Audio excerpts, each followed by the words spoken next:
A sequel so unwanted that only one of the original dwarves actually returned.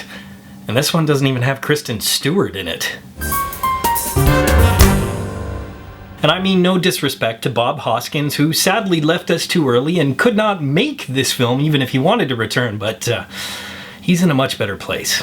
But here we are, together, alongside the talent of Chris Hemsworth, Charlize Theron, and Jessica Chastain. Me, actually talking about this movie, and you watching the review. Now, I won't go so dark as to say I envy Bob Hoskins, but I can't believe I'm actually thinking Kristen Stewart might be the lucky one in this situation. As you probably picked up on already, I was not a fan of this film, and simply put, it's because this is the epitome of uninspired sequel spawning.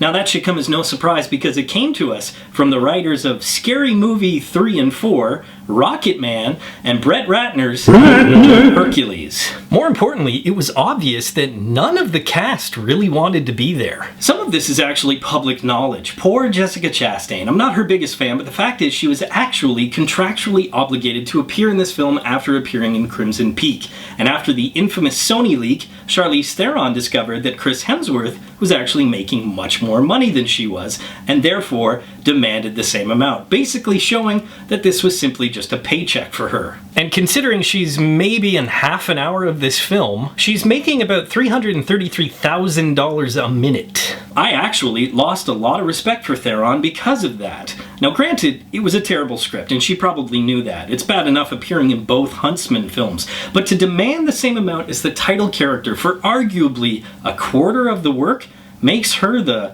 "Are you for real?" And that was another big issue that I had with Huntsman 2. The TV commercials, the trailers, all made it appear as if it was some large prequel before the story of Snow White.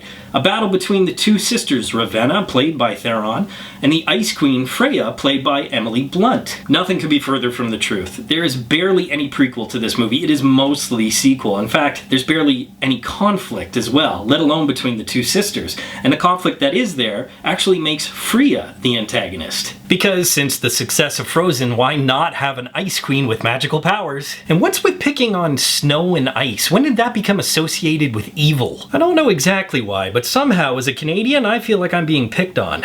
The fact is, I can safely say they had a Frozen Ice Queen because of Frozen, because it was trendy. This film fell back on so many fantasy film tropes. It was a mix of Chronicles of Narnia, Lord of the Rings, Frozen, and Willow. What's worse is first-time director Cedric Nicholas Troyan actually forgot what made the first film successful, and that was its visual flair. The first one, when I reviewed it, was actually an earn it, and that was because of its moments of imagination and beauty that helped you ignore the faults that were present in the story.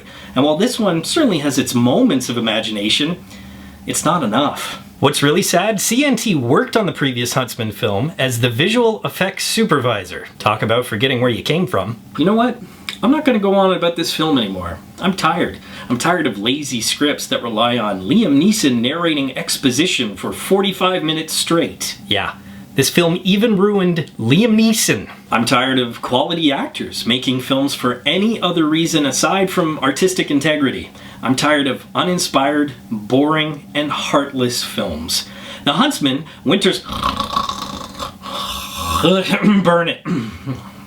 Poll question, what is the most disappointing sequel you've ever seen? As always, leave your answers in the comment section below. Be sure to subscribe to Real School, follow me on Twitter, and of course, if you get anything out of Real School, you can always give a little back. Just click the link, and you can become part of my Patreon team. But until next time, school's out.